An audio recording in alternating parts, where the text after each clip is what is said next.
श्रीमन्नारायण नारायण हरि हरि ओम। श्रीमन्नारायण नारायण हरि हरि ओम। श्रीमन्नारायण नारायण हरि हरि ओम। भगवान श्री कृष्ण कह रहे हैं कि हे उद्धव, अब मैं तुम्हें जो है सांख्य शास्त्र का निर्णय सुनाता हूँ। कह रहे हैं कि प्राचीन काल में बड़े बड़े जो ऋषि मुनि थे उनके द्वारा निश्चित गया है, जब जीव इसे भली भांति समझ लेता है और उसे आत्मसात कर लेता है तो वो भेद बुद्धि मूलक सुख आदि रूप जो है अपने आप तत्काल उसका त्याग कर देता है। जो यानी कि ऋषि मुनि है न, जो सुख दुख का है वो सब त्याग कर देते हैं, क्योंकि अपने मन को अपने वश में कर लेते हैं।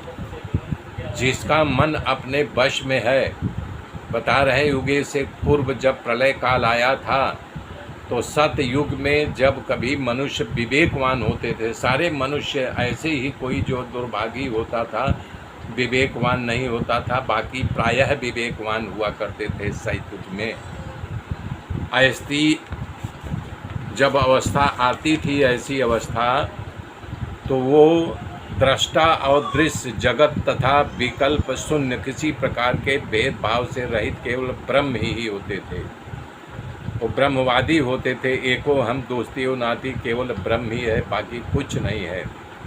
किसी प्रकार से कोई भेदभाव नहीं होता था, इसमें संदेह नहीं। ब्रह्म ही किसी प्रकार का विकल्प नहीं है, वो तो अद्वितीय है, सत्य है। मन और वाणी उसमें गति नहीं है, तो ब्रह्म ही पाया जाता है।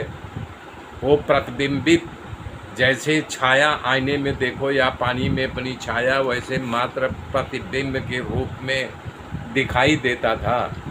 दृष्टा और दृश्य के रूप भागों में विभक्त हो जाता था, जिसमें उसे एक प्रकृति कहते थे। तो प्रकृति मतलब जो जीव को धारण करता है, और यानी कि वो उसे प्रकृति कहते हैं।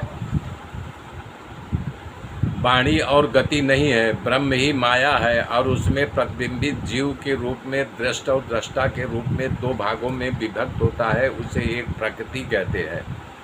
उसी से जगत कार्य कारणी रूप प्रकट होता है, और दूसरी वस्तु जो ज्ञान रूप है वही पुरुष है। बता रहे हैं भगवान, जो ज्ञान रूपी है वही पुरुष है, और कार्य और कारणी, दृश्य और दृष्टा, जिससे सारा ये संसार रचा गया है।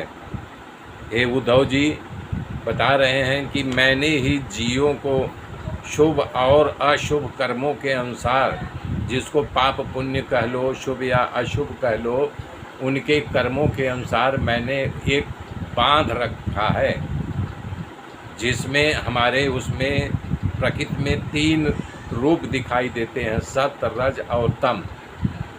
बता रहे हैं सत्य से, रज से और तम से त्रिगुणात्मक रूप से पूरा संसार प्रकट हुआ है।